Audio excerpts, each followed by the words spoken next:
갈라디아서 5장 16절에서 23절 말씀입니다. 내가 이르노니 너희는 성령을 따라 행하라. 그리하면 육체의 욕심을 이루지 아니하리라. 육체의 소욕은 성령을 거스르고 성령은 육체를 거스르나니 이 둘이 서로 대적하므로 너희가 원하는 것을 하지 못하게 하려 함이니라. 너희가 만일 성령의 인도하시는 바가 되면 율법 아래에 있지 아니하리라. 육체의 일은 분명하니 곧 음행과 더러운 것과 호색과 우상숭배와 주술과 원수 맺는 것과 분쟁과 시기와 분냄과 당짓는 것과 분열함과 이단과 투기와 술취함과 방탕함과 또 그와 같은 것들이라. 전에 너희에게 경계한 것 같이 경계하노니 이런 일을 하는 자들은 하나님의 나라를 유업으로 받지 못할 것이요 오직 성령의 열매는 사랑과 희락과 화평과 오래 참음과 자비와 양성과 충성과 온유와 절제니 이 같은 것을 금지할 법이 없느니라. 아멘. 할렐루야. 오늘도 좋은 날입니다. 갈라디아서 5장 16절에서 23절 말씀 묵상입니다. 오늘은 성령의 열매 맺는 삶이라는 제목으로 말씀을 나누도록 하겠습니다. 불교의 영성을 비움의 영성이라고 하면 반대로 기독교의 영성은 채움의 영성입니다. 불교에서 비움은 무아로 나 자신의 존재를 부인하는 것으로 일체 세상에 얽힌 정욕, 탐욕, 집착을 버리는 것입니다. 그래서 산으로 가서 돌을 닦고 참선을 수십 년 하고 108배를 하는 것입니다. 그러나 사실 마음을 비운다는 것은 허무맹랑한 일입니다. 인간은 스스로 마음을 비울 수도 없고 비운 사람도 없습니다. 죄로 가득 찬 인간이 비운다고 비워지면 얼마나 좋겠습니까? 일생 동안 아무리 비우려 해도 비워지지 않는 것이 마음입니다. 비움은 절대로 기독교적 가치가 아닙니다. 예수님은 도리어 빈집이 더 위험하다라고 말씀했습니다. 우리의 인생은 은혜로 채워질 때 미움이 사라지고 말씀을 채울 때 염려가 사라지고 성령으로 채울 때 자유하게 되는 것입니다. 마음을 비우려고 하지 마십시오.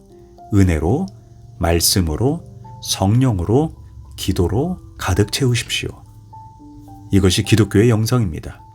시커먼 죄인이 스스로 마음을 비운다고 해서 깨끗해지지 않습니다. 자기의 더러운 죄성을 몰라서 하는 것입니다. 걸레를 빨아도 걸레입니다. 예레미야 17장 9절에서 만물보다 거짓되고 심히 부패한 것이 마음이라 누가 능히 이를 알리오. 그러므로 내 안에서 시작되는 것이 아니라 밖으로부터 내게 채워져야 합니다. 말씀으로 채우고 은혜로 채우고 성령을 따라가야 올바른 신앙 여정이 됩니다. 가만히 앉아서 아무것도 하지 않고 허공을 바라보고 명상해서는 안 될 일입니다. 그 시간에 부지런히 봉사하고 은혜로 말씀으로 채우고 기도로 채우고 성령을 따라가야 합니다. 오늘 본문은 성도의 삶에 육체의 일과 성령의 일을 대립시켜 이야기합니다. 나는 이제 사랑으로 섬기며 종노릇하면서 살고 싶은데 아직도 육체의 욕망이 나를 짓누릅니다. 그 갈등 관계성 속에서 놓인 존재가 성도입니다. 바울은 내가 육체의 욕망대로 살지 않으려면 16절에서 오직 성령을 따라 행해야 한다라고 말합니다. 17절입니다. 육체의 소욕은 성령을 거스리고 성령은 육체를 거스르나니 이 둘이 서로 대적함이라. 즉 성령과 육체는 서로 대적 관계입니다. 타협과 양보, 중간 지점이 없습니다. 결국 하나를 버리고 하나를 선택해야 합니다. 우리는 교회에서 구역장도 하고 지역장도 하고 오랫동안 직분을 감당하신 분들을 봅니다. 그런데 그분들을 잘 살펴보면 예수 믿기 전에도 세상적이었는데 예수 믿은 후에도 세상적인 모습을 보게 됩니다. 예수 믿기 전에도 탐욕이 가득 찼는데 예수 믿은 후에도 탐욕에 놓입니다. 예수 믿기 전에 사나웠는데 예수 믿은 후에도 역시 싸납습니다. 예수 믿기 전에도 음란했는데 예수 믿은 후에도 음란합니다. 더욱 안타까운 것은 죽을 때도 세상적이고 음란하고 사납고 탐심과 질투가 가득 찬 채 죽음을 맞이합니다.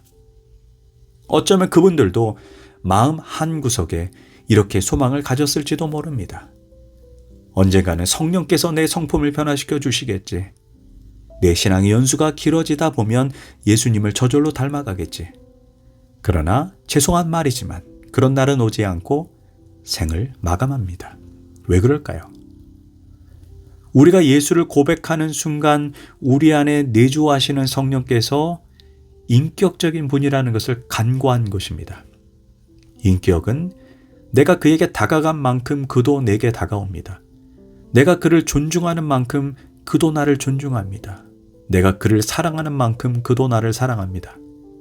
내가 그를 의지하지도 않고 그를 바라보지도 않았는데 그가 나를 도와주고 나와 함께하지 않습니다. 인격적인 성령님은 내가 성품의 변화가 일어나기를 원하지도 않는데 우리의 의지를 억지로 꺾고 굴복시켜서 성품의 변화를 일으키는 분이 아닙니다. 성품이 변화되기 원하는 나, 세상의 육체의 소욕을 버리기를 갈망하는 나, 그러나 알다시피 내 힘으로는 안 되지만 내가 매 순간 성령님의 도우심을 간구하고 그분의 인도하심을 갈망하며 순종할 때 성령의 9가지 열매를 맺게 됩니다. 또한 알다시피 열매는 처음부터 다 성장한 열매를 맺는 나무는 없습니다. 작은 열매가 큰 열매를 맺기 위해 농부는 땀과 수고가 있어야 하듯 우리는 자신의 성품의 변화를 위해 성령의 9가지 열매를 크게 맺기 위해 뼈를 깎는 고통이 있어야 합니다. 2번 화내던 것을 한 번 줄이는 것은 성령님이 나 대신 해주는 것이 아닙니다. 한 번 용서하지 못했던 내가 2번, 3번 용서하는 것은 성령님이 나 대신 해주는 것이 아닙니다. 물론 내 힘으로는 안 되지만 매 순간 성령님의 도우심을 간구할 때 인격적인 성령님이 그때 나를 도와주시고 힘을 주시는 것입니다. 성령님 나에게 용서할 힘을 주소서, 사랑할 힘을 주소서, 성령님 나의 분노를 다스리게 하소서. 이럴 때 성령님의 능력이 우리에게 부어지게 되고 점점 더 열매가 성장하듯 우리가 예수님을 닮아가는 성화의 과정이 이루어지는 것입니다. 그렇다면 성령을 따라갈 때 맺게 되는 성령의 9가지 열매는 무엇입니까? 성령의 열매는 크게 3가지 그룹으로 나눌 수 있습니다. 첫 번째 그룹이 하나님과 나와의 수직적인 관계에서 맺는 열매입니다. 그 열매가 사랑과 희락과 화평입니다. 여기에서 사랑은 하나님에 대한 사랑입니다. 우리가 하나님의 사랑을 알고 깨닫고 감격합니다. 그리고 우리도 하나님을 사랑합니다. 2번째는 희락입니다. 기쁨입니다. 이 기쁨은 소유에서 오는 것도 아니고 지식에서 오는 것도 아닙니다. 세상적인 어떤 것에서 나오는 기쁨이 아닙니다. 주님의 큰 사랑을 깨달을 때 느끼는 말할 수 없는 기쁨, 샘솟는 기쁨입니다. 3번째는 화평입니다. 하나님과 나와의 관계에서 오는 평안입니다. 이는 세상이 줄 수도 없고 알 수도 없는 평안입니다. 하나님의 사랑에서 기쁨이 나오고 그 결과가 평안입니다. 2번째 그룹이 이웃과의 관계에서 맺는 열매입니다. 오래 참음과 자비와 양성입니다. 먼저 오래 참습니다. 갈등을 견디어냅니다. 그 다음이 자비입니다. 넓은 마음입니다. 품어주는 마음입니다. 상대방을 무시하지 않고 친절하게 대합니다. 그리고 양성입니다. 양성은 좀 더 능동적인 의미입니다. 말로만 친절하고 말로만 걱정해주고 말로만 불쌍히 여기는 것이 아닙니다. 상대방에게 구체적인 필요를 채워주는 것, 이것이 양성입니다. 3번째 그룹이 자신과의 관계에서 맺는 열매입니다. 충성, 온유, 절제입니다. 충성이란 흔들림이 없는 마음입니다. 주님만 바라보면서 자기가 해야 할 일에 집중하는 것입니다.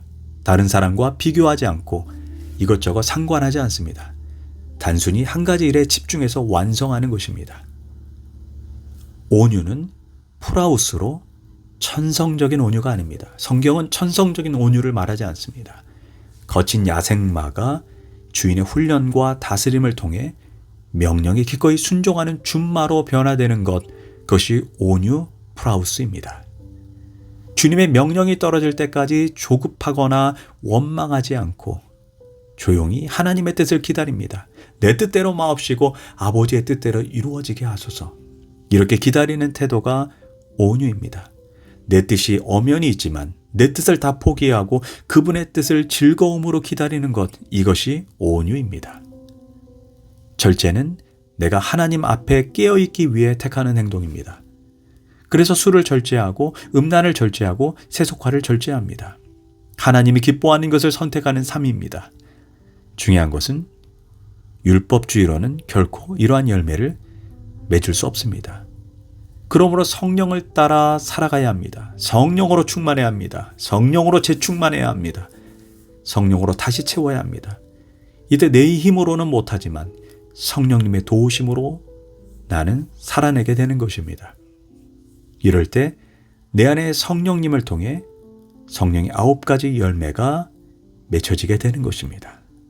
기도합니다.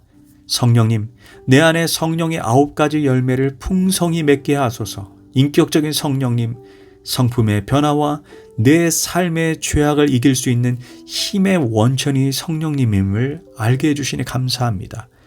더욱 성령님과 풍성한 교제를 누리는 삶을 살게 하소서. 예수님의 이름으로 기도합니다. 아멘.